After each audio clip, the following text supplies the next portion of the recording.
खबरों के जाल में देखो कैसा सस्पेंस गहराया है। स्टॉक तो ज्यादा दिखता है पर असल में खाली साया है। कुंभ राशि के 5 ग्रह जब अपना अंगारक खेल दिखाएंगे तब मिर्च के तीखे तेवर पूरी दुनिया को चौंकाएंगे।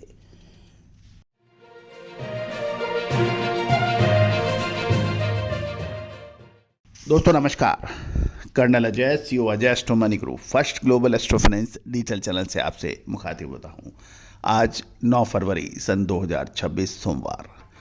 दोस्तों Ajay astro money group spices, grains, pulses, oil seeds, edible oil, cotton, metal, इन सभी पर फिजिकल यानी हाजिर बाजार में अपडेट आप तक पहुंचाते हैं। दोस्तों हम वर्तमान ही नहीं भविष्य का भी करते हैं सटीक आकलन। आज की इस एपिसोड में हम लाल मिर्च के बारे में बात करेंगे।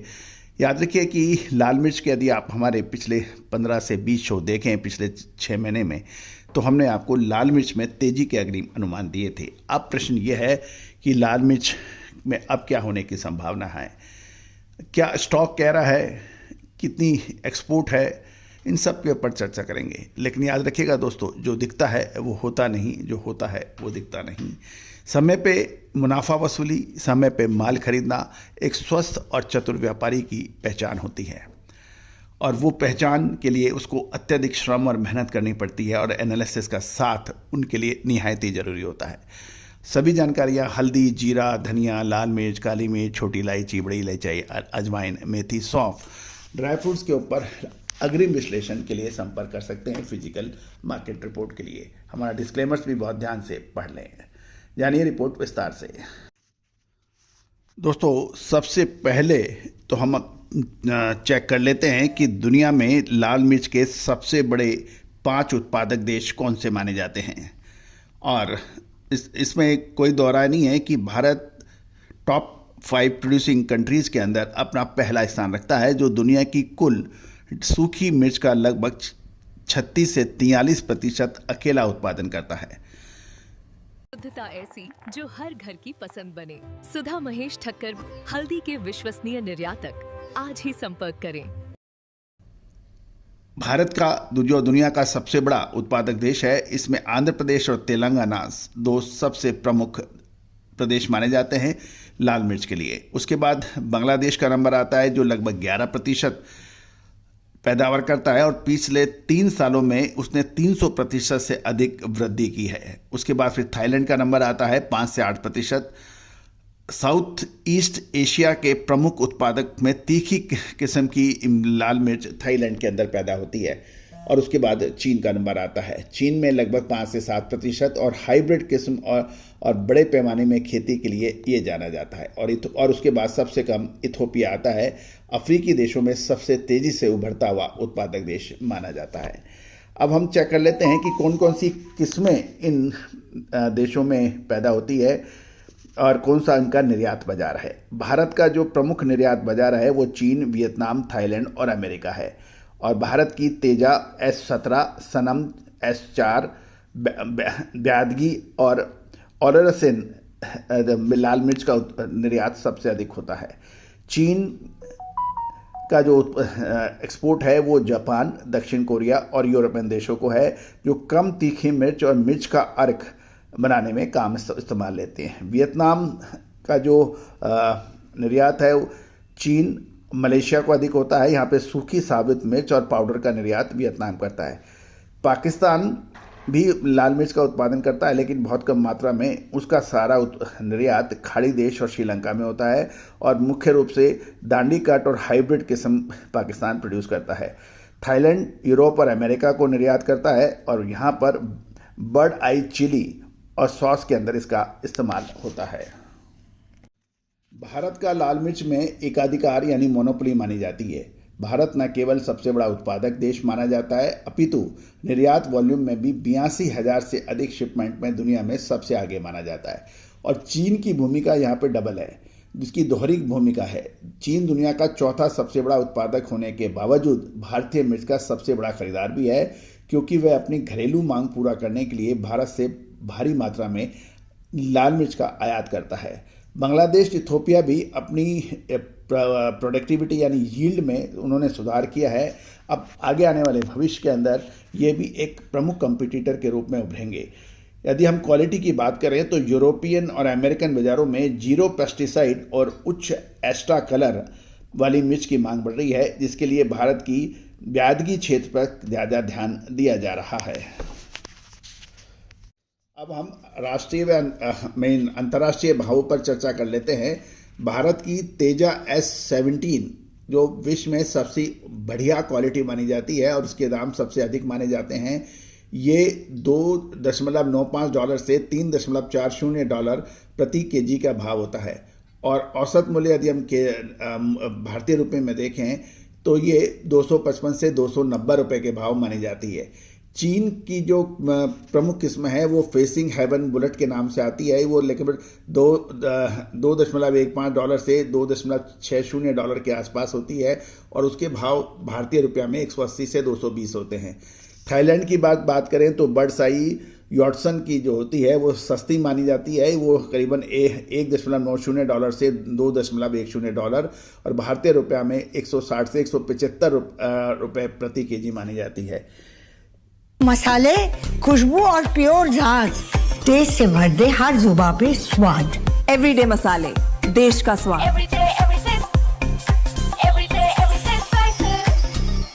रेड बर्ड आई जो इंडोनेशियन लाल मिर्च है, ये $2 से $2.20 के आसपास आती है और 175 से 185 रुपये के भाव मानी जाती है। और वियतनाम स्टीमलेस ड्राइड के नाम से वो लगभग $2.40 से करीबन $2.50 के आसपास आती है और भारतीय मुद्रा में ये लगभग 200 से 215 रुपये प्रति किलो के रूप में मानी जाती है। दोस्तों, लाल मिर्च के अंदर पिछले साल का क्लोजिंग स्टॉक और इस साल का ओपनिंग स्टॉक जो कि दोनों एक ही होते हैं, उसके अंदर एक विरोधाभास देखने को मिल रहा है। लाल मिर्च के घरेलू और अंतर्राष्ट्रीय बाजारों में इस समय एक अभूतपूर्व स्थिति बनी हुई है। आंकड़े की बात माने तो ताज़ा व्यापारिक रिपोर्ट के अनुसार वर्तमान में कोल्ड स्टोरेज का स्टॉक पिछले वर्ष की तुलना में नवंबर महीने तक 14% अधिक दर्ज किया गया था। नवंबर 2025 के अंत तक की आंकड़ा लगभग 1.57 करोड़ बैग्स यानी एक बैग 40 केजी के आसपास माना जाता है। हालांकि इस अधिकता यानी एक्सेस स्टॉक के बावजूद 1 अप्रैल से शुरू होने वाले आगामी सत्र के लिए ओपनिंग स्टॉक में भारी कमी बताई जा रही है। दोस्तों, ये एक बहुत इम्पोर्टेंट चर्चा का विषय है। यदि हम आंकड़ों की बात करें तो साल 2024-25 में नवंबर का स्टॉक 1.38 लाख मेट्रिक टन बताया जा रहा है, जो चालू वर्ष 2025-26 में 1.57 लाख मेट्रिक टन है, जो लगभग 14% अधिक माना जा रहा है। क्योंकि पिछले साल बम्पर उत्पादन की वजह से लाल मिर्च के अंदर काफ़ी अच्छा स्टॉक जमा हो गया था। अब महत्वपूर्ण यह है कि अभी फरवरी महीना चल रहा है। दिसंबर से मार्च के दौरान पिछले वर्ष जो बिक्री या निकासी माने वो तो 0.20 लाख मेट्रिक टन की बात की जा रही है, जो इस साल बढ़कर 1.17 लाख मेट्रिक टन होना चाहिए। अंतर है 0.97 लाख मेट्रिक टन का। इसका प्रमुख कारण ये रहा कि निर्यात में 63% की वृद्धि हुई और घरेलू स्तर के ऊपर पाइपलाइन खाली थी। अब ओपनिंग स्टॉक की बात कर लेते हैं। 1 अप्रैल को क्या होने की संभावना है। पिछले साल 2024-25 में ओपनिंग स्टॉक 11.80 लाख यानी 11.80 लाख मेट्रिक टन का माना जाता है। तो दोस्तों, इस साल ओपनिंग स्टॉक में भारी कमी की खबर निकल के आ रही है। इसका प्रमुख कारण तेज निकासी और नई फसल में देरी के कारण बचा हुआ माल काफ़ी हद तक क्लियर हो गया है।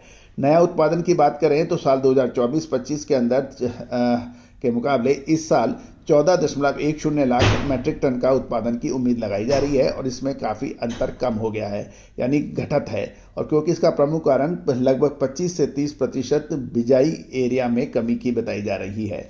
तो कुल मिलाकर इस साल लाल मिर्च के जो आंकड़े हैं वो आपके लिए हमने प्रस्तुत की हैं। अब महत्वपूर्ण बिंदु ये है कि एस्ट्रो इकोनॉमिक्स के मुताबिक साल 2026 का सोलर इक्लिप्स यानी सूर्य ग्रहण 17 फरवरी सन 2026 को लग रहा है और ये दोपहर लगभग 3:26 से शाम 7:57 के दौरान रहेगा और ये एक धनिष्ठा नक्षत्र में होने वाला ये एक महत्वपूर्ण सूर्य ग्रहण के रूप में जाना जाएगा। सूर्य ग्रहण जो कि 17 फरवरी सन 2026 को लगेगा, ये कुंभ राशि में होगा और कुंभ राशि के अंदर 5 ग्रहों का योग बनेगा। ये अत्यंत विस्फोटक स्थिति रहेगी क्योंकि एक तरफ आवक इस समय लगातार तेज गति पकड़ चुकी होगी और दूसरी तरफ स्पेकुलेशन बहुत तेज़ी से बढ़ सकता है। यदि हम पिछले 12 सालों का हिसाब देखें तो साल 2014 में 29 अप्रैल को ये लगी थी और 2016 में 9 मार्च को कुंभ राशि में सूर्य, चंद्र और केतु का कॉम्बिनेशन था और 2019 के अंदर 2 जुलाई और 26 दिसंबर को ये लगा था। 2021 10 जून से और 4 दिसंबर को ये सूर्य ग्रहण था वृषभ राशि में और 4 दिसंबर को वृश्चिक राशि में। साल 2022 में 25 अक्टूबर को लगा था तुला राशि में और 8 अप्रैल को लगा था मीन राशि में, जब राहु और सूर्य आपस में एक साथ थे। 17 फरवरी को कुंभ राशि में लग रहा है और इस समय 5 ग्रहों का अद्भुत संगम नजर आ रहा है। इसके अंदर महत्वपूर्ण यही है कि सामान्यतः फरवरी मार्च में नई फसल आने पर भावों के अंदर फर्क आ जाता है, लेकिन सूर्य ग्रहण की बात करें और राहु का कॉम्बिनेशन ये अलग स्थिति को जन्म दे देता है। तो दोस्तों निष्कर्ष रूप से ये 2016 और 2026 यानी 2016 में भी कुंभ राशि में युति हुई थी और अब 2016 के बाद 2026 में पुनः कुंभ राशि के अंदर सूर्य ग्रहण पड़ रहा है और ये पंचग्रही योग होने के कारण ज्योतिषीय गणनाओं के मुताबिक ये कई गुना अधिक प्रभावी हो जाता है। तो कुल मिलाकर ये वाला पीरियड लाल मिर्च के लिए बहुत महत्वपूर्ण होगा, ये आप तारीखें नोट कर लें। साथ साथ यदि हम कुछ ये देख लें कि एलिट वेव को भी क्या थ्योरी जो कि टेक्निकल एनालिसिस में एक बहुत महत्वपूर्ण मानी जाती है, उसके ऊपर भी हम नज़र रख लेते हैं। एलिट वेव में 5 वेव मानी जाती हैं और टेक्निकल चार्ट के ऊपर ये बहुत महत्वपूर्ण मानी जाती है। वर्तमान स्थिति देखें तो वेव 3 का ये पीक चल रहा है और अब हम तीसरी वेव के शिखर पर हैं। फरवरी के अंत तक चौथी वेव यानी 4th वेव मानी जानी चाहिए, लेकिन ये एक हमेशा डिसाइसिव होता है यानी भ्रमजाल होता है। एलिट वेव के अनुसार अभी 5 वेव की बात करें तो ये 5वीं वेव अक्सर तब आती है जब आम आदमी बाज़ारों में पैसा लगाने के लिए दौड़ पड़ता है और ये वेव बाज़ारों के अंदर एक भ्रम पैदा करती है और बहुत तेज़ी से इसमें उतार चढ़ाव देखने को मिलता है। दूसरी ओर अंगारक योग, कुंभ राशि में पंचग्रही जो योग है उसके अंदर अंगारक योग है, क्योंकि मंगल और राहु का जो संबंध होता है तो ये अक्सर भ्रम पैदा कर देता है और आग में पेट्रोल डालने का सा काम करता है। महत्वपूर्ण यही रहेगा कि 17 फरवरी से 3 मार्च सन 2026 के बीच ये एक बहुत महत्वपूर्ण एरिया है जो कि एलिट वेव, एस्ट्रोइकोनॉमिक्स के अंगारक योग की बात की जाएगी और 17 फरवरी को जो बीच के अंदर आ जाता है ये एक सोलर इक्लिप्स के ऊपर एक महत्वपूर्ण योग बन रहा है। इस समय सावधानी हटी तो दुर्घटना घटी की बात की जाती है। तो गौरतलब है कि लाल मिर्च इस साल बहुत महत्वपूर्ण रहने की पूरी संभावना है। दोस्तों विशेष अग्रिम रिसर्च रिपोर्ट के लिए आप संपर्क करें। हमने अपने सभी महानुभाव जिन्होंने हमारी एस्ट्रो इकोनॉमिक्स के आधार पर रिसर्च रिपोर्ट प्राप्त की है, स्पष्ट रूप से आगामी 2 से 3 महीने में क्या संभावनाएं बनती है लाल मिर्च में स्पष्ट रूप से उनको दे दिया है। हमने आपके लिए आंकड़े भी दे दिए हैं, ज्योतिषीय गणनाएं भी दे दी हैं और अब आप निर्णय करें आपको क्या क्या करना है। All the very best, good luck, happy trading.